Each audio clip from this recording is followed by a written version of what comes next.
Graça e paz, meus irmãos. Bom dia a todos.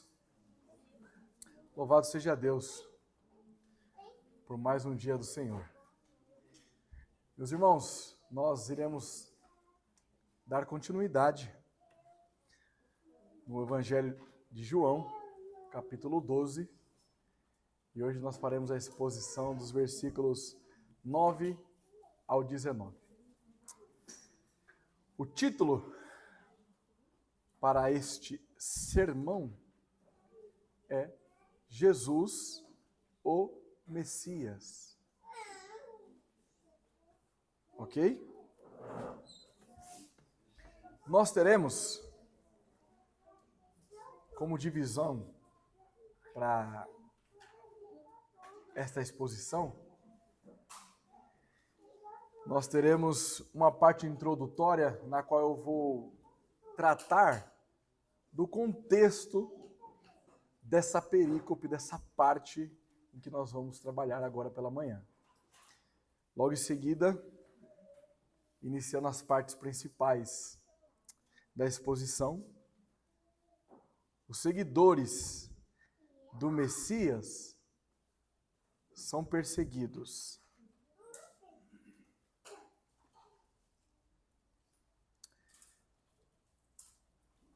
Jesus é o Messias prometido.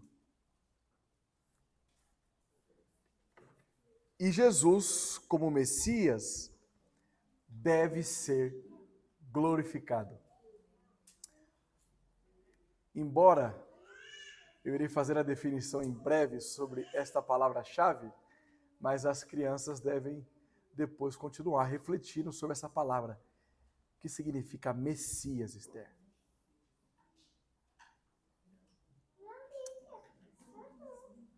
Afirmação teológica. Jesus é o Messias prometido e deve ser honrado e glorificado pelos seus seguidores. Jesus é o Messias prometido e deve ser honrado e glorificado pelos seus seguidores. Vamos à leitura do texto, João 12, do 9 ao 19. Soube numerosa multidão dos judeus que Jesus estava ali. E lá foram, não só por causa dele, mas também para verem Lázaro, a quem ele ressuscitara dentre os mortos. Mas os principais sacerdotes resolveram matar também Lázaro, porque muitos dos judeus, por causa dele, voltavam crendo em Jesus. No dia seguinte, a numerosa multidão que viera à festa, tendo ouvido que Jesus estava de caminho para Jerusalém, tomou ramos de palmeiras e saiu ao seu encontro, clamando: Hosana! Bendito o que vem em nome do Senhor, e que é Rei de Israel. E Jesus, tendo conseguido um jumentinho, montou, segundo está escrito: Não temas, filha de Sião. Eis que o teu rei aí vem, montado em um filho de jumenta.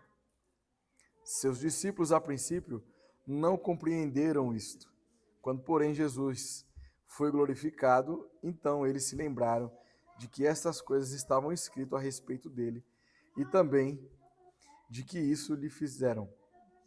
Dava, pois, testemunho disto à multidão que estivera com ele, quando chamara a Lázaro do túmulo e o levantara dentre os mortos. Por causa disso, também a multidão lhe saiu ao seu encontro, pois ouviu que ele fizera este sinal.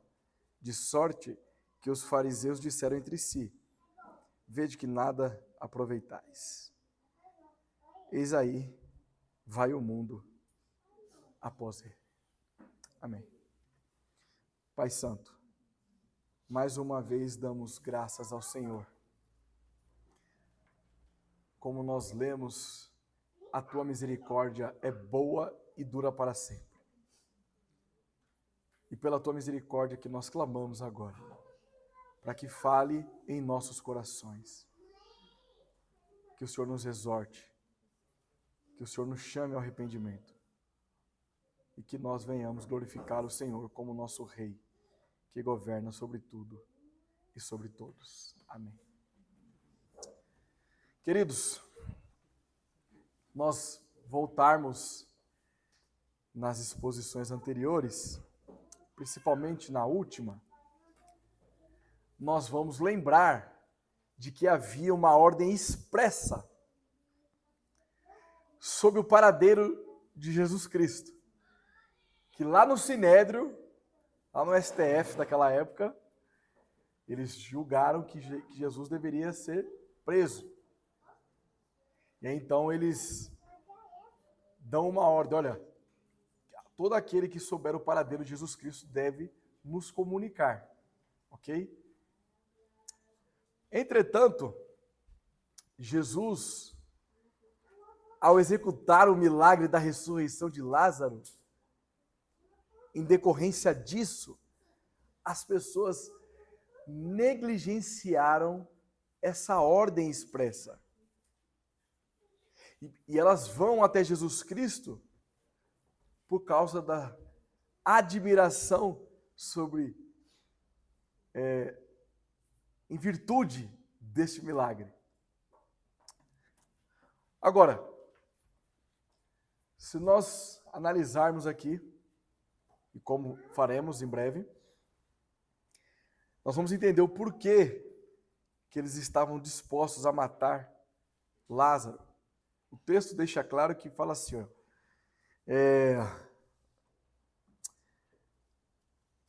mas os principais sacerdotes resolveram matar também. Essa palavrinha também aqui, porque antes eles queriam prender Jesus Cristo, não era? Mas agora, de uma maneira mais explícita, ele está dizendo aqui, olha, eles querem matar agora Lázaro também, porque já decidiram que Jesus tinha que morrer. Agora, o milagre da ressurreição, Lázaro é praticamente um testemunho vivo. Porque as pessoas tinham ciência da morte de Lázaro. Mas agora ele está vivo, até participando de banquete. É uma prova irrefutável de tamanho poder que nosso Senhor Jesus Cristo tem, não é verdade? Então, os inimigos de Cristo, eles desistem de prender, mas agora eles querem matar Jesus Cristo e também a Lázaro. Note que o que Jesus executou mudou o plano maligno dos principais sacerdotes. O que Jesus executa abala a estrutura tramada pelos principais sacerdotes. Jesus não mais tem que ser prendido. Ele não tem mais que ser preso. Tem que morrer. Como se isso não fosse um propósito dele, né? O que não anula a perversidade da intenção desses sacerdotes. Note, havia uma ordem expressa sobre o paradeiro de Jesus Cristo. Mas o texto vai nos mostrar que ele não estava escondido. Pelo contrário, ele agora vai entrar em Jerusalém de uma maneira triunfal. E aqui, essa entrada de Jesus Cristo em Jerusalém agora indica o que ele veio voluntariamente fazer, entregar sua vida para ser crucificado.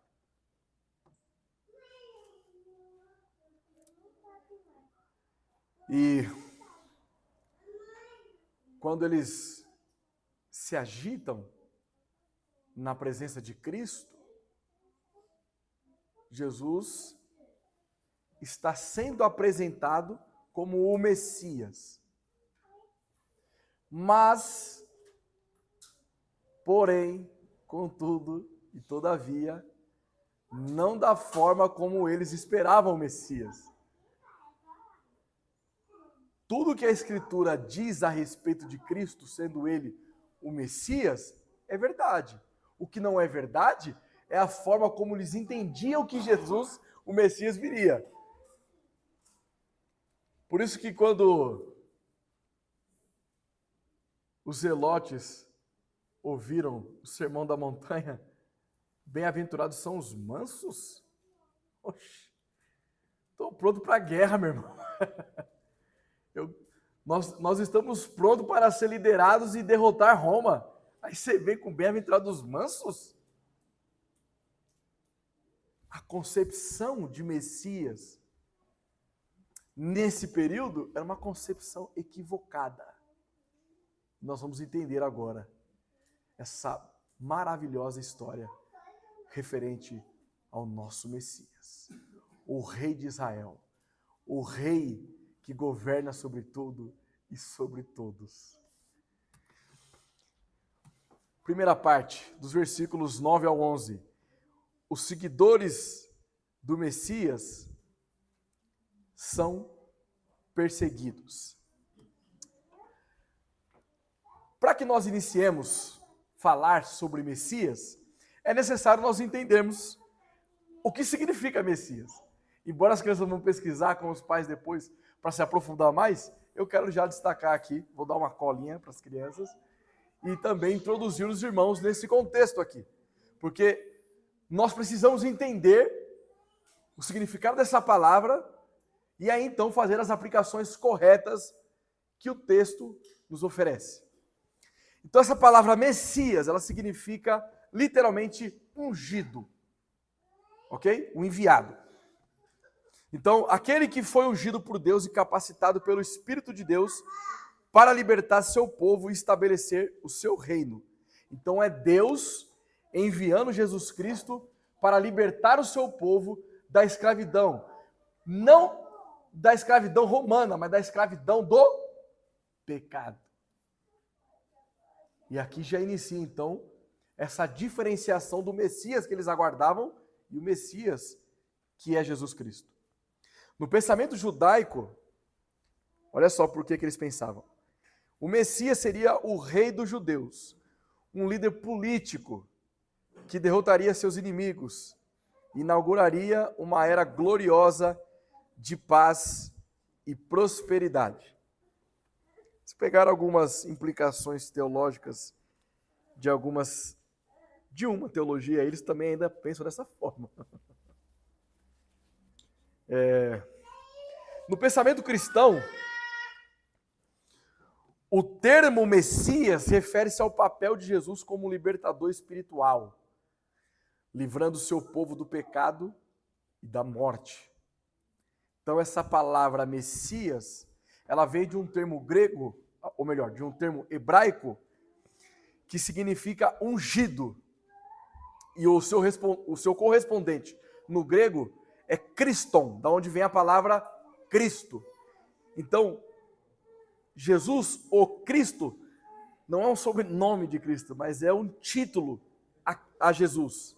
Ele é o enviado por Deus. Ok? Então, na verdade, esse título do Messias, ele foi utilizado muitas vezes pelos primeiros cristãos ao descrever sobre Jesus. Então, os seguidores do Messias, eles são perseguidos. E por que eles são perseguidos? Nós temos aqui um subponto. Porque eles são incrédulos e impiedosos. No sermão iniciado de Tito, pelo nosso irmão Leonardo, na semana passada, nós entendemos aqui o que significa piedade. Então, a pessoa que adquire o conhecimento bíblico e o pratica, essa pessoa está exercendo a prática da piedade. Então, quando eu pratico a verdade, eu estou praticando piedade. Verdade é esta que se encontra na Sagrada Escritura. O que é correto dizer que aquelas pessoas que não professam a fé em Cristo, ou seja, os incrédulos, essas pessoas vivem em uma mentira. E por elas viverem na mentira, elas são piedosas. E nós vamos perceber que essas pessoas impiedosas são as pessoas que perseguem os seguidores de Cristo. Então, o texto inicia que sob uma numerosa multidão. Por multidão, é lógico, nós presumimos que ali se concentrava um grande número de pessoas, certo? E eles tinham um propósito muito bem estabelecido. Era ver Jesus Cristo, o ressuscitador de mortos, e também a Lázaro, que era o ressuscitado pelo ressuscitador. Então, essa multidão aqui, os judeus que estão indo para ver Jesus Cristo e também a Lázaro, nesse momento aqui no início, essa multidão, esses judeus, eles não são aqueles religiosos hostis, mas na verdade era um povo comum, certo? Por quê? Eles estão negligenciando aquela ordem expressa, que eu acabei de mencionar na nossa introdução, de comunicar sobre o paradeiro de Cristo, mas eles estão ali, na verdade, para celebrar, para presenciar ali a pessoa de Cristo. Eles queriam estar ali presentes. Embora nós já percebemos que Cristo, na verdade, ele não estava escondido. Note uma aplicação bem prática para os nossos dias. Essas pessoas, elas tinham uma ordem expressa da autoridade religiosa para saber o paradeiro de Jesus Cristo. Mas eles ignoram essa ordem. Eles vão até Cristo. Toda ordem que contradiz a palavra de Cristo deve ser ignorada, independente de quem esteja no poder. Então, se aquele que está no poder, porque, veja, algumas pessoas se apegam muito isso aqui é lei, mas nem sempre o que é lei, isso é benéfico para o cristão. Se aqui for aprovada uma lei de aborto, o cristão automaticamente ele tem que ser contra isso. Se nós temos uma lei de legitimização de crimes ou de uso de entorpecentes, o cristão ele deve ser contra a lei. Nós temos paz com Cristo, não com o Estado. O Estado, enquanto ele está em comum acordo com os nossos princípios e valores, então nós dizemos amém. Mas a partir do momento em que o Estado ele interfere e quer tomar decisões que são contrários à palavra, então é o caos. E aqui então nós entendemos o nosso subponto. Os seguidores do Messias são perseguidos porque eles são incrédulos e impiedosos. Somente incrédulos e impiedosos vão agir contrário à palavra de Deus. E agindo contrário à palavra de Deus, nós também seremos contrários a eles. E nós sendo contrários a eles, eles irão nos perseguir. Então eles vão começar a atacar a igreja. Não é assim? E vejam, notem essa impiedade dos principais sacerdotes. Eles estão dispostos a matar Jesus e Lázaro. Rapaz, você imagina só, Lázaro tinha acabado de ser ressuscitado, já tinha morrido, foi ressuscitado e agora os cabras querendo matar Lázaro. Mas como assim, meu? Eu estava morto, agora estou vivo, vocês querem me matar? E olha o absurdo, como que eles querem matar aquele que traz vida? Era capaz de eles matar lá, Lázaro, vocês mataram? Então peraí que eu vou ressuscitar de novo. Vem, Lázaro! Vamos ver quem é que tem mais poder. Então, aqui, tem até um livro ali do Jeffrey Johnson, é o absurdo da incredulidade. Lógico que Jeffrey Johnson não está tratando sobre isso, ele está falando de outra, se bem que também se aplica também um pouquinho, né? Mas qual a razão? Por que eles queriam matar Lázaro? Oxi, se ele estava morto, foi ressuscitado, por que quer matar de novo? Lázaro era uma prova irrefutável do poder de Jesus Cristo. Qualquer pessoa que olhasse para Lázaro, esse Jesus é poderoso, meu irmão. Esse Messias é o poderoso mesmo. Irrefutável. E por que era irrefutável? Porque na exposição, quando nós tratamos a respeito da ressurreição de Lázaro, se os irmãos lembrarem, um certo religioso, eles na verdade tinham um costume, é que o irmão Leonardo ele fez esse comentário, não foi na exposição de Lázaro não, foi no comentário que o Leonardo fez aqui no aniversário do Pedrinho. Tinha uma cultura, uma crendice de que aquele que estava morto poderia ressuscitar em até 3 dias. Passou 3 dias no quarto, já não dava mais. Aí era só com intervenção divina. E Jesus, pelo seu poder, pela palavra do seu poder, ele fala: vem, Lázaro! Vem para fora, Lázaro! E Lázaro sai. Isso é uma prova irrefutável de que Jesus Cristo, na sua palavra, tem poder. E até os mortos se levantam diante do Messias. Então, o fato de ser uma prova irrefutável, se nós analisarmos lá no finalzinho do capítulo 11, diz o texto que muitos passaram a crer em Jesus Cristo. Porque eles estavam, eles testificaram aquilo. Eles viram Lázaro saindo do túmulo. Não tem como, esse homem é o enviado de Deus mesmo. Então eles passaram a crer.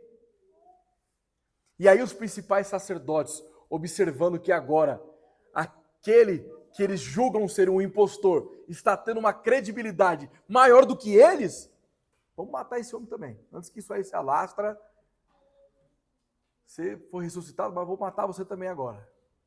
É um posicionamento ímpio. Mas também, esses principais sacerdotes, se os irmãos lembrarem quando nós fizemos algumas introduções falando sobre o judaísmo, nós tínhamos algumas classes de judeus, né? Então nós tínhamos os essênios, os fariseus e os saduceus. Os saduceus também faziam parte desses principais sacerdotes mencionados aqui. Agora, o que isso significa? O saduceu, ele não acreditava em ressurreição. Olha só.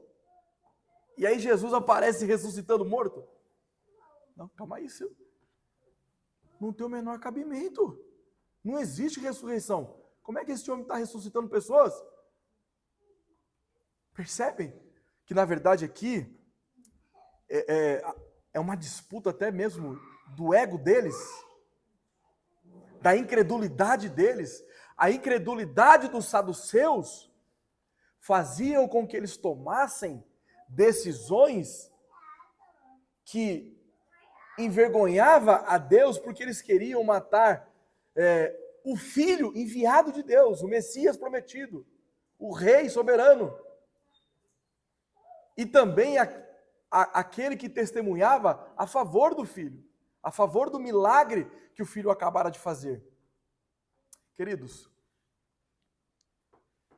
os seguidores do Messias, eles são perseguidos por todas aquelas pessoas que são incrédulas. E a incredulidade, ela causa impiedade. Porque uma pessoa incrédula, ela vive em uma mentira. E se piedade é sinônimo de viver na verdade, todos aqueles que vivem na mentira são impiedosos. Em alguns momentos, a impiedade leva a esse tipo de perseguição, onde a vida do cristão corre risco de morte. Se nós olharmos para países que perseguem os cristãos, quantos cristãos não morrem nesses países? Nós oramos aqui todas as terças-feiras, não oramos? Mas, como que somos perseguidos? Aqui no Brasil, que nós não fisicamente não há perseguição a nós. Mas há perseguição moral. Então, leis que contradizem a Escritura são levantadas por pessoas que vivem na prática da impiedade. Daí onde vêm essas doutrinas perversas do aborto, de movimento LGBTQIA+, de liberação de uso de entorpecentes. Isso é um tipo de perseguição que os cristãos sofrem. Mas muitas vezes os cristãos estão sofrendo dentro da sua própria casa. Porque é um pai ímpio que quer imputar a sua opinião sobre o filho que é um cristão. Não é dessa forma. Não é dessa maneira. É uma mãe sectária que acha um absurdo a credulidade do filho na verdade das Sagradas Escrituras. É o seu amigo, ou o seu colega, o seu primo, que acha que você é uma pessoa muito chata por querer viver uma vida de intensidade em adoração ao Rei. Se nós nos submetermos à verdade de Cristo, inevitavelmente vamos atrair para nós perseguição. E nós temos que estarmos preparados para o bom combate. A nossa vida é uma vida de paz com Deus, mas inimizade com o mundo. O mundo não tem paz com nós. O mundo, ele tem aversão do cristianismo. Por isso que nós levantamos a bandeira da escatologia vitoriosa e saímos avançando, pregando o evangelho a todas as pessoas, para que elas reconheçam que somente Cristo é o Senhor. Ele é o nosso Rei soberano, Ele é o Messias, o separado, o enviado, o ungido por Deus, para trazer paz àquele que estava em rebelião contra Ele, como você e eu éramos, inimigos da cruz de Cristo, mas hoje transformados, lavados e remidos pelo sangue daquele que vive eternamente. Esse é o poder de Cristo. Em um segundo momento, no nosso próximo tópico, dos versículos 12 ao 15, Jesus é o Messias prometido. Porque dos versículos 12 ao 15 diz o seguinte: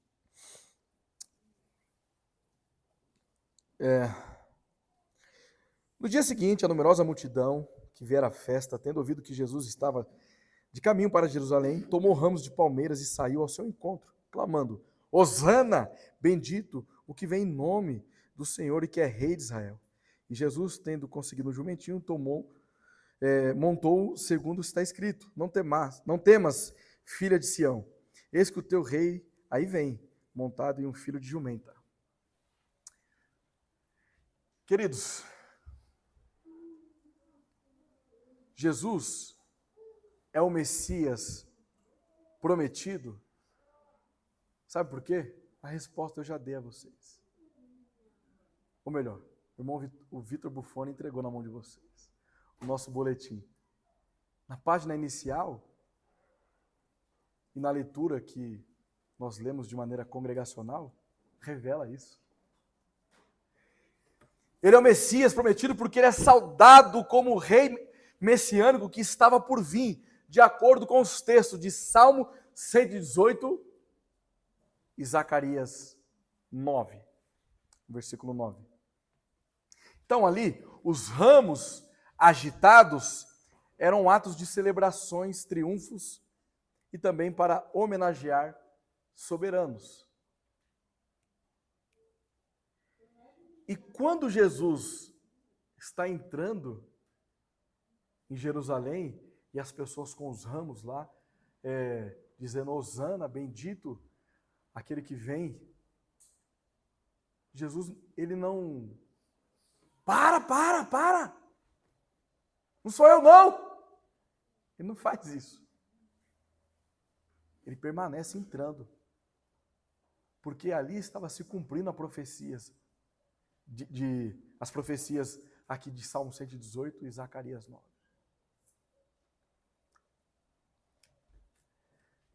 Se nós... Outra forma também desses ramos levantados eram usados na festa dos tabernáculos. Lembram que nós fizemos a exposição aqui falando sobre isso?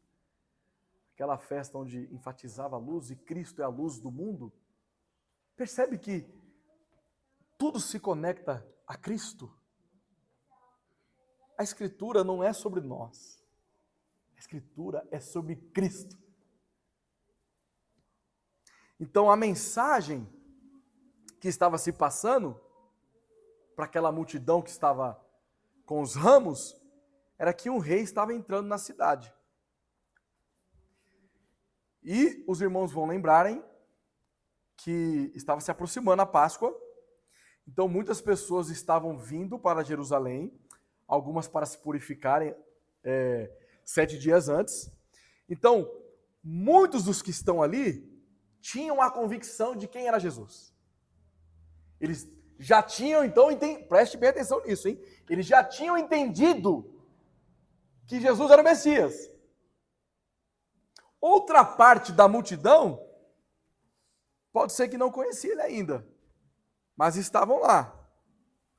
Esse homem deve ser importante, hein? Tá todo mundo dizendo Hosana para ele. Já vou falar um pouquinho dessa palavrinha Hosana. Não é Rosana não, tá? É Hosana. Nada contra o nome Rosana. Então, ali era uma esperança para aquele povo do estabelecimento do reino davídico. Isso que vinha na mente deles ali. Nós precisamos respeitar o contexto cultural. Então, quando algum irmão pergunta para mim assim, como é que eu faço o meu esboço, eu sempre procuro entender o contexto cultural da época. Porque certas coisas não dá para se aplicar nos dias de hoje, porque é cultural aquela época. Então nós precisamos fazer o estudo para fazer a aplicação correta. Então essa palavra Hosana significa, por favor, salve-nos. Era isso que eu queria dizer, a palavra Hosana. E note, como eu havia dito, estava se aproximando a Páscoa, que era celebrado a libertação do povo de Israel da tirania do soberano, do faraó do Egito. E aqui, então, quando eles estão clamando, salve-nos, eles estão pedindo por uma outra libertação. Mas porque eles entendiam que o Messias era um militar, era como se ele estivesse dizendo assim, ó, salve-nos do poder de Roma. De certa forma, Jesus iria libertá-los mesmo. Assim como nós somos libertados de qualquer tirania, porque nós, independente de onde nós estivermos, nós somos livres em Cristo. Deixa eu trazer um breve comentário. Quando eu estava fazendo evangelismo penitenciário, uma das coisas que eu gostava de enfatizar para os detentos era que a maior prisão não era aquelas grades que estavam ali segurando eles, mas era a mente, era o coração inclinado ao pecado que escravizava eles. Porque eles só estão lá em decorrência do pecado. Então, uma vez que uma pessoa é liberta por Cristo, ela pode estar lá na lua, sozinho, sem contato com a terra, que ela é livre em Cristo. Maravilhoso isso, não é, meus irmãos?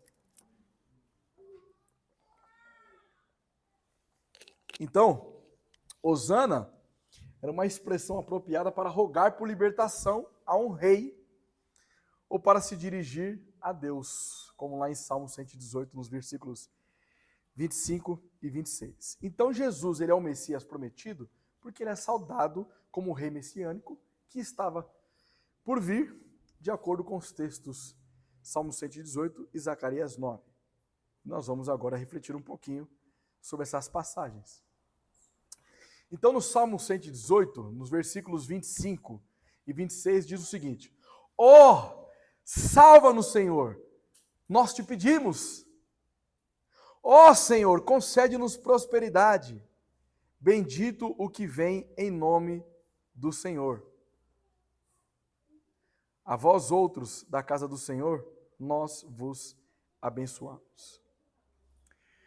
Então, o Salmo 118, ele celebra o vice-reinado do rei, no contexto da regência suprema de Yahvé. E por ele ser um salmo messiânico, então nós temos a concepção de que o nosso Senhor Jesus Cristo é o enviado de Yahvé. Ok? No contexto original de Salmo 118, ele confere uma bênção sobre o peregrino a caminho de Jerusalém. Então, com uma referência aqui a o Rei Senhor Jesus Cristo. Aqui na oração que o irmão Leonardo fez, introdutória, ele citou o versículo 22 desse Salmo 118, falando sobre a pedra angular. Eu gostaria de tratar um pouquinho sobre isso também. Então, essa pedra angular, rejeitada pelos construtores originários, o que significa essa palavra pedra angular? A pedra angular, naquela época, era a pedra que era colocada no canto ou na interseção de duas paredes, certo? Ao unir dois muros que se interceptavam, a pedra angular servia para alinhar todo o edifício e garantir a sua resistência. Eu estou lembrando bastante dos sermões do irmão Leonardo aqui nessa mensagem aqui. Alguns sermões atrás, quando ele falou sobre justificação pela fé, esse é o artigo pela qual a igreja cai ou fica de pé. Por quê? Nós somos justificados por Cristo, pela fé em Cristo. Ele é o nosso alicerce.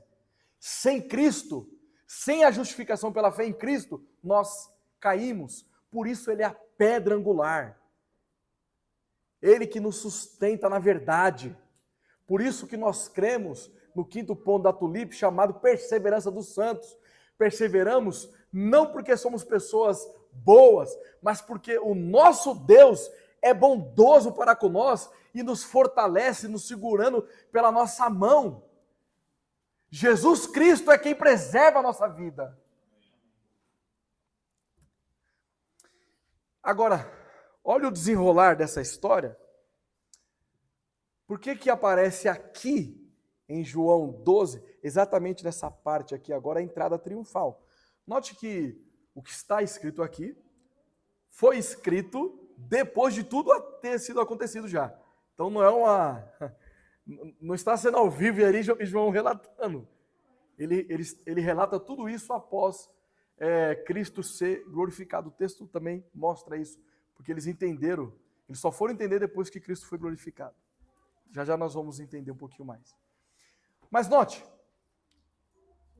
João, ele vai apresentando sinais e milagres que Jesus estava realizando. Então, aqui nesse momento da ressurreição, é evidenciado que ele é o Filho de Deus, enviado e seguindo aqui essa entrada triunfal. Porque somente alguém enviado por Deus poderia trazer ressurreição a Lázaro depois de 4 dias. Então, a teologia joanina, ela está sendo desenvolvida de uma maneira que, quando chega no capítulo 12, não resta dúvida de que ele é o Messias prometido. Não faz sentido? Agora, quando a gente olha para trás e vemos tudo que nós já apresentamos aqui, os milagres e os sinais, e aí chega agora, nós temos aqui 2 textos de Salmo e de Zacarias, apontando para que ele é o Messias. Quando eu olho para trás para tudo que ele havia feito, não resta dúvida que de fato ele é o Messias prometido. Então, quando vocês forem ler agora João, vocês nunca mais vão esquecer disso. Eu tenho a certeza de que ele é o Messias. Por quê? O capítulo 12 vai nos ensinar tudo. Assim como o restante do livro, né? Aí olha só agora em Zacarias 9, no versículo 9. Está aí no nosso boletim, na primeira página aí. Alegra-te muito, ó filha de Sião. Exulta, ó filha de Jerusalém. Eis aí te vem o teu rei, justo e salvador, humilde, montado em jumento, no jumentinho, cria de jumenta. Não resta dúvida. Não resta dúvida, irmãos. Ele é o Messias prometido. Então, esse texto aqui de Zacarias, a visão do profeta de paz sobre o governo de um novo Davi em Jerusalém. Essa é a mensagem que ele quer passar. Um rei que traria paz. Essa expressão filha de Sião significa Jerusalém e seus habitantes. Mas aplicada nesse contexto nosso, nós somos o Israel de Deus. Nós iremos habitar na Nova Jerusalém. Então, esse rei messiânico que está sendo descrito aqui em João 12 e também nas passagens de Salmo 118 e Zacarias 9:9, em outros textos, como Isaías 9, versículo 7, ele aparece como justo. Em Isaías 45:8, ele é o rei que traz salvação. Em Sofonias 3:2, ele é o rei humilde. E aqui em João 12:15, Jesus é o humilde rei pastor. Deixa eu fazer algumas aplicações breves para nós. Nós somos governados por este rei messiânico, que é justo. No reino de Cristo não há espaço para a injustiça. Então, todas as vezes que você se achar no direito de aplicar a sua justiça própria, lembre-se que no reino de Cristo não há espaço para a justiça própria. Não há espaço para o seu achismo. Não há espaço para que numa fechada de trânsito você achar, seria justo se aquele cara ali perdesse o retrovisor dele. É justo nós vivemos segundo a verdade de Cristo. Bem-aventurados são aqueles que são famintos e sedentos pela justiça. E a justiça que excede o nosso entendimento, a justiça que vem de Cristo.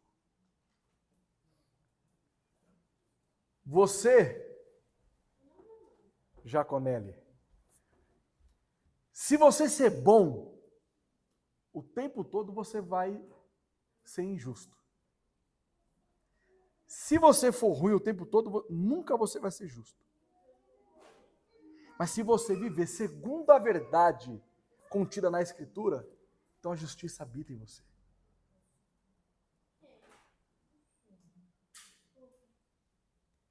O cristão, ele é chamado para ser justo. Seja justo como um patrão, como um empresário. Seja justo como um vendedor. Seja justo como um amigo. Seja justo como um filho. Seja justo como um pai. Seja justo como uma mãe. Seja justo com a sua esposa. Seja justo com o seu marido. E acima de tudo, busque a justiça de Cristo, para que somente Ele seja glorificado. Nesse reino, O nosso Senhor Jesus Cristo, Ele que é o autor e consumador da nossa fé. E é por meio dele que nós temos salvação. A salvação não é meritória, a salvação não é algo que você consegue comprar, embora no século XV, XVI, a Igreja Católica Apostólica Romana pensava que poderia fazer isso ao vender indulgências. A salvação, querido, é por meio de Cristo apenas. Por isso que Ele é o nosso rei, profeta e sacerdote. Porque a obra de Cristo, ela é perfeita. Não há espaço para nenhum auxílio do homem. Você só é responsável por orar, por evangelizar, por levar Cristo à sua casa depois que você foi regenerado, salvo, transformado. Você não faz essas coisas para ser, você faz porque você é. E no reino de Cristo, não há espaço para vaidade, para orgulho. Por quê? Porque o nosso padrão exemplar é o nosso Rei soberano, que é humilde. Então, aquelas pessoas que, ao conhecer os 5 pontos do calvinismo, ela quer lá exorcizar todos os arminianos, quer mostrar que ele é um pervertido, não demonstra humildade. A humildade está em você ensinar aquele que não sabe. O debate é válido? É válido. Tem hora que você quer mandar alguns para o inferno? Tem. Mas o nosso padrão exemplar é Cristo. Sejamos humildes. Se você, Fernanda, vê um pecado na Aline, não é porque você é melhor que ela,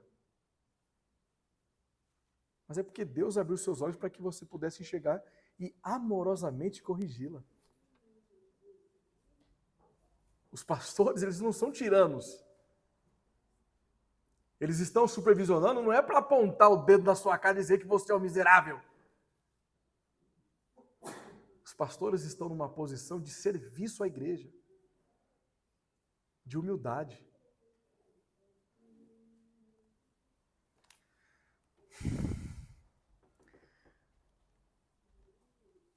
Jesus é o Messias prometido porque ele tinha um propósito estabelecido, que estava sendo consumado. E este propósito consumado iniciava com a sua humilhação e a sua exaltação. Essa palavra rei significa que ele é soberano de uma nação ou território. Então, especialmente aquele que herda do anterior rei. Então, é como na linhagem ali de Davi, que os reis iam sendo sucessivamente. Então, eles estavam ali governando. Mas, essa palavra rei aplicado a Cristo, significa que ele é soberano sobre tudo e sobre todos. E que ele herdou isso, não de mãos humanas, mas ele herdou isso do próprio Pai, que concedeu a ele este mundo que nós vivemos, para que ele viesse a governar sobre nós. E ele vai governar para todos sempre. Não é que ele está governando agora e chegará um tempo que ele vai parar de governar. Mas é que ele está reinando agora e por toda a eternidade nós seremos submissos a esse Rei, Senhor Jesus Cristo. Então, note, Rei pressupõe soberania. E ainda na aplicação da semana passada, nós precisamos entender essa soberania de Cristo. Cristo é soberano sobre a nossa salvação. Ele que inicia o processo de salvação na sua vida, foi Ele que te chamou. E Ele que vai consumar a sua salvação. No sentido de que nós iremos para a eternidade com o nosso Redentor.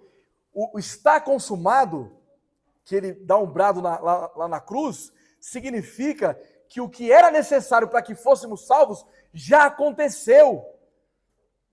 Então, a maior bênção aqui na terra nós já recebemos, mas não para por aqui. Nós iremos passar a eternidade com Cristo. Ele é o Rei que governa sobre nós do início e não tem mais fim, porque nós viveremos eternamente com Ele. Ele é soberano. A soterologia reformada, ela é soberanista, que é Cristo quem tem o papel predominante. Ele é único, exclusivo na nossa salvação. Mas Cristo, Ele também é soberano sobre o seu casamento. Mulheres, se submetam aos seus maridos. Ame seus maridos. Não espere o seu marido errar, para depois você apontar na cara dele, ó, tá vendo? Eu te falei. Não humilhe o seu marido na frente das pessoas ou até mesmo no particular. Não pise na cabeça do seu marido. Se ambos trabalham e a mulher ganha mais, isso não anula o fato de você ser submissa ao seu marido. Vocês são um só. Deus uniu vocês em uma só carne. Guarde o seu coração para o seu marido. Se vista bem. Passe a chapinha. Cuida da sua saúde, cuida da sua estética. Feche todas as brechas. Não dá espaço para que seu marido caia em alguma tentação. Ame seu marido. Se relacione com seus maridos. Eu não vou detalhar isso, mas quem é casado já entendeu. Maridos, ame suas esposas. Sejam homens. Se o ladrão bate na sua casa, é você que vai tomar o primeiro tiro. Você pode morrer a família inteira, mas o primeiro tiro é seu. Esse aqui é meu, ninguém tira, hein? Se a família está padecendo, é o marido que vai à luta. Se a mulher está fraca espiritualmente, é você, marido, como homem que vai lá amar a sua esposa. Você deve dar a sua vida pela sua esposa. Cuide da sua esposa. Cuide da sua família. A mulher deve se submeter ao marido, e o marido não é uma troca. E também não é relativo. Se ele amar, você deve ser submissa. Eu vou amar se ela me submeter. Não, você deve amar a sua esposa. Ela deve submeter a você. A submissão da mulher não pressupõe que o marido é o dono dela, ele é o senhor e ela é a sinhá. Mas isso significa que o marido deve amar a sua esposa. Ele deve prezar pela saúde física dela, espiritual dela. Ele deve cuidar dela. Ele deve ser apaixonado por ela todos os dias. A lua de mel do cristão, ela deve viver para sempre. Ao menos quando nós fomos arrebatados para a glória de Deus, vivemos a eternidade com Cristo, lá a história será diferente daqui, porque nós já estaremos unidos ao nosso noivo supremo, que é Cristo. Mas enquanto nós estivermos aqui, fazemos tudo para amar os nossos cônjuges. Sejam homens. Se você não sabe fazer, vai aprender a fazer. Você vai martelar a parede, não é só mulher não. Se tiver que furar lá, nem que você fura um cano, tem que arrumar de novo. É você, meu irmão. Mas eu não sei. Aprenda! Chama o Leonardo para ir lá na sua casa, que ele te ajuda. Cristo é soberano sobre a família. Nós precisamos entender a família nuclear. Sabe o que é isso? Tem nada a ver com guerra nuclear, não, bomba nuclear, viu? Família nuclear é Cristo sendo o núcleo, o centro dessa família, onde o pai ama a esposa ama o marido e se submete a ele, os filhos obedecem e honram seus pais, os pais não suscitam a ira nos filhos. É Cristo sendo soberano sobre a sua família. Cristo, ele é soberano sobre o seu trabalho. O seu trabalho deve ser para a glória de Deus. Nos momentos em que você estiver bem financeiramente, não é o momento que você tem que falar assim, agora eu não preciso mais de Deus. Ele é soberano. Você só está onde você está porque Cristo abriu as portas. Entenda isso, igreja. Você pode ganhar 10, 15, 20 mil. Se Cristo fechar as portas para você hoje, você vai padecer. Tudo é para a glória de Cristo. O seu lazer. Me viram no estádio esses dias aí, sofrendo pelo Coringão. Mas mesmo nesses momentos de lazer, Cristo tem que ser glorificado. Eu utilizei esse exemplo para dizer que não é qualquer cântico que será entoado no estádio que eu vou cantar. Não é o que eles fazem lá que eu vou fazer igual. Nós temos que ser cristãos em todo e em qualquer lugar. De vez em quando, o irmão Leonardo e eu, nós gostamos muito de fliperama. Olha eu revelando aqui algumas coisas nossas aí. E a gente vai jogar. Eu vou lá, ganho dele, ele ganha de mim. Mas nós não briga por causa disso, não. É para a glória de Cristo. Eu ganho mais, né? Mas tá bom. Entendam que a ideia aqui é que tudo é para a glória de Cristo. O seu salário é para a glória de Cristo. A sua vida é para a glória de Cristo. A sua família é para a glória de Cristo. O seu lazer é para a glória de Cristo. E este rei é um rei triunfante. Ele obteve vitória sobre o mundo, sobre o pecado, sobre a morte e também sobre o inferno. O inferno não é lugar dos cristãos, porque Cristo pagou um alto preço para que nós pudéssemos viver a eternidade com Ele e para todos sempre. Cristo é o nosso Rei triunfante, igreja. Aqui, é isso aí. Essa multidão aqui, muitos deram exemplos de gratidão e fé. Porque no primeiro momento, lembra, na semana passada, eles exerceram hospitalidade. Havia muita gente recebendo a Cristo. E também agora eles estão recebendo a Cristo. Embora eles não estão em suas casas ali, mas eles estão tendo uma receptividade pelo Messias ali. Estão saudando ele como o Messias ungido por Deus ali, o enviado por Deus. Mas também, eles estão demonstrando que eles confiaram que Cristo é o Messias. Note, os efeitos da fé autêntica, genuína, quem gosta de anotar, pode anotar isso aqui que é muito importante. Os efeitos da fé, eles causam em nós confissão nas verdades do Evangelho. Aí que você evidencia se a sua fé é autêntica. Você confia que o que está escrito aqui é verdade? Eles entenderam que Cristo era o Messias segundo as Escrituras.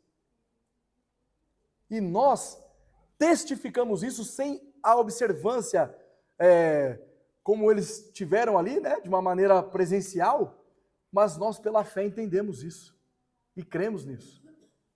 E isso é uma evidência de uma fé autêntica. Que Cristo seja soberano e rei sobre a sua alma. Pois viver no amor de Cristo é ter uma vida de realeza. Quando eles dizem Hosana, clamando ali por salvação, por libertação, esse clamor pela salvação, os nossos tesouros estão no céu. Amém?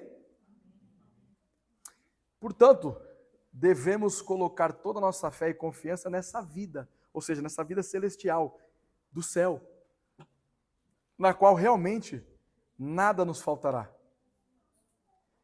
A expressão não temas, filha de Sião, é Jesus ensinando que o medo é sinal de incredulidade. A igreja de Cristo, ela não deve ter medo das aflições, das angústias, do desemprego, da morte. Porque agora nós temos paz com Deus. Tendo paz com Deus, todas as coisas cooperam para o bem daqueles que amam a Deus. Não tema, igreja. Talvez você entrou machucado aqui essa manhã. E a palavra de Cristo para nós é o seguinte: não temas, não tenha medo. O nosso Rei soberano está conosco. Indo para o último tópico. Jesus, como Messias, ele deve ser glorificado. Versículos 16 ao 19. Seus discípulos, a princípio, não compreenderam isto. Quando, porém, Jesus foi glorificado, então eles se lembraram de que estas coisas estavam escritas a respeito dele e também de que isso lhe fizeram. Dava, pois, testemunho disto a multidão que estivera com ele, quando chamara a Lázaro do túmulo e o levantara dentre os mortos. Por causa disso, também a multidão lhe saiu ao encontro, pois ouviu que ele fizera este sinal, de sorte que os fariseus disseram entre si: vede que nada aproveitais. Eis aí, vai o mundo após ele. Jesus, como Messias, deve ser glorificado, porque mesmo quando nós não o entendemos, nós devemos obedecê-lo. Em razão da ignorância que os apóstolos tinham ali, sobre as Escrituras e também a sua pequena fé, eles entenderam de imediato Jesus Cristo. O texto inicia assim: ó, seus discípulos a princípio não compreenderam isto. De imediato eles não entenderam. Eles só foram entender depois que Cristo foi glorificado. Só que Zacarias 9 mostra esse cumprimento messiânico. Que por meio dele, ele estava proclamando que era o Messias espiritual. Então, note, duas multidões, a gente vai entender aqui o contexto. O texto fala de uma multidão, só que, note, uma parte da multidão viu o que Jesus fez. Outra parte ouviu o que ele havia feito. E todos estão ali para observar e testemunhar o que Jesus havia feito. E também para aclamá-lo como Rei soberano. E aí o texto diz, né? Eis aí, aqui os fariseus dizem, na verdade, os fariseus, mas aqui fica difícil a gente entender, por exemplo, se são aqueles que estão querendo perseguir Jesus até a morte ou se eram aqueles curiosos que estavam ali para entender mais sobre Cristo e, quem sabe, até crer e confessar que ele era o Messias.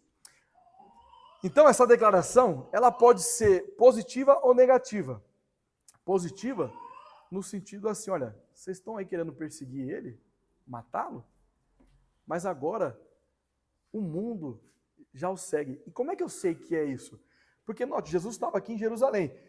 Eu vou dar um pequeno spoiler da semana que vem. Mas olha o versículo 20. Ora, entre os que subiram para adorar durante a festa, havia alguns gregos. Já estavam até os gregos vindo agora por causa de Cristo. Ele é o rei do mundo inteiro, meus irmãos. Agora, de uma maneira negativa, poderia ser num tom assim de inveja. Não tem mais o que fazer. Nós perdemos. Olha aí, o mundo já o segue. Mas, na verdade, eles deveriam dar graças a Deus. Porque até aquele presente momento, se eles estivessem querendo matar Jesus Cristo, eles não conseguiram naquele momento. E você ser evitado de fazer algum mal, isso é motivo de você dar graças a Deus. Porque o mal nós já procuramos por causa da natureza corrompida que o ser humano herdou de Adão e Eva. E quando nós somos evitados de fazer isso, nós devemos glorificar a Deus. Por isso que a vida do cristão é uma vida de devoção e adoração a Jesus Cristo. Porque se fosse por nós, o tempo todo estaríamos fazendo mal. E só não fazemos porque Cristo nos preserva do mal. Cristo é glorificado quando o seu propósito é alcançado. Então, a vida de Jesus Cristo é uma vida carregada de ensino para a igreja. Quão preciosos são os ensinos de Cristo para nós? O que seria, ou melhor, nem seria, da igreja sem Cristo? A morte, o sepultamento e a ressurreição aponta para um reinado que não tem fim. A igreja ela tem o privilégio de ser submissa a um rei vitorioso, que ao passo que é vitorioso também é humilde, que é soberano, que é exaltado, que é justo, que ama o seu povo. Nós não estamos subjugados a um rei tirano. Nós estamos submissos a um rei que amou tanto o seu povo que deu a sua vida por nós. Vamos às considerações finais. Queridos, o primeiro ponto que eu quero destacar é que a igreja de Cristo, ela deve estar preparada para ser perseguida. E como eu já havia destacado, essa perseguição nem sempre será acompanhada de um risco de morte para a sua vida. Sua vida física. Mas ela pode ser um risco para a sua vida espiritual. Somos perseguidos moralmente por leis injustas, por leis que contradizem a palavra de Deus, por familiares que odeiam a Cristo e odeiam os seus ensinos. Não, eles são tão covardes que eles não declaram isso abertamente. Eles falam que creem em Deus, mas a sua prática é uma prática débia, perversa, maligna. E aí eles olham para nós e dizem que nós somos muito certinhos. São astutos, filhos do Satanás. E às vezes, esses filhos do Satanás, às vezes é o seu filho, às vezes é a sua mãe, às vezes é o seu pai, às vezes é o seu irmão. Agentes do inferno para fazer com que a sua fé seja enfraquecida. Então eles lançam palavras contra você, porque é o seguinte, pensa comigo, um estranho na rua, ele não vai machucar você. Quando isso vem de um familiar, dói. E Satanás, ele é astuto, então ele usa essas pessoas que mais faz com que você seja machucado para enfraquecer a sua fé. Aí você já não consegue exercer a hospitalidade, você não consegue ser um bom marido, um bom filho, uma boa esposa. A sua vida passa a ser uma vida agora injusta, porque se você não está conseguindo viver segundo as verdades do Evangelho, então você está vivendo uma vida injusta, uma vida impiedosa. Nós não acreditamos aqui que um cristão autêntico ele vai perder a salvação, mas ele vai viver sob um juízo temporal de Deus. E nesse juízo temporário é onde vem as piores lutas. Por isso que nós temos que estar preparados para as perseguições. E essa preparação não há outro lugar que não seja pela Escritura. É a palavra de Deus que nos fortalece. É a palavra de Deus que nos preserva. É a palavra de Deus que nos guia. É a palavra de Deus que contém a verdade. A igreja de Cristo, no início aqui, eles estavam presenciando o Messias prometido, o Messias que estava chegando. A igreja de Cristo, ela deve confiar no Messias que já veio. E quando eu falo aqui de nós confiarmos no Messias que já veio, é nós aceitarmos e entendermos isso com todo o nosso ser, reconhecendo que Ele é o enviado de Deus para nós, que Ele é o Rei soberano, porque somente nós, reconhecendo a soberania de Cristo, é que nós nos submetemos à sua autoridade e todas as áreas de nossas vidas são encharcadas pelas verdades centrais do Evangelho.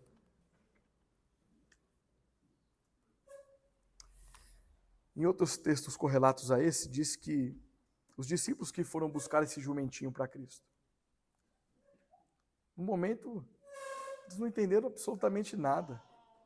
Como no versículo 16 aqui diz, eles não compreenderam de princípio.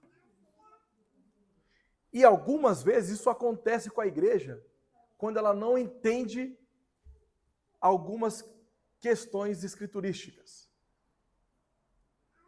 Ou ela não entende um conselho pastoral.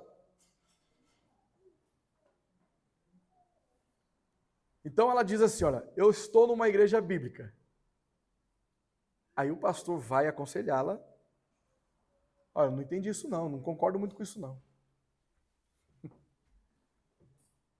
Você tem uma razão bíblica? Não. Então do que você está discordando? Você está numa igreja bíblica ou não?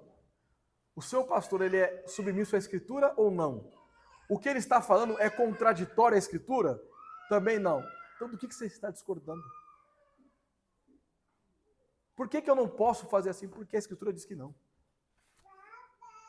Ah, mas eu não entendi isso aqui. Se submeta. Se submeta, não ao pastor, mas à palavra. E se o pastor estiver submisso à palavra, aí você se submete à autoridade que ele está exercendo sobre você.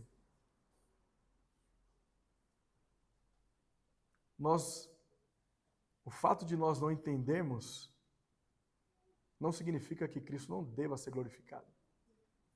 Até porque, se você entende alguma coisa hoje, é porque Ele mesmo abriu seus olhos, o seu entendimento. Porque se fosse pelo seu entendimento, você estaria neste exato momento nas trevas, pecando contra Deus. Glorifique a Cristo em todos os momentos da sua vida, mesmo quando você não entenda. Às vezes até você não entende por que está passando por essa situação. Glorifique a Cristo. Eu não entendi isso, glorifique a Cristo. Não entendi aquilo, glorifique a Cristo. A vida do cristão é marcada pela glória de Cristo. Quando Cristo recebe glória, então nós estamos aqui alcançando o nosso propósito, glorificar a Deus e se alegrar nele para sempre. Reafirmamos teologicamente que Jesus é o Messias prometido e deve ser honrado e glorificado pelos seus seguidores. Amém e amém.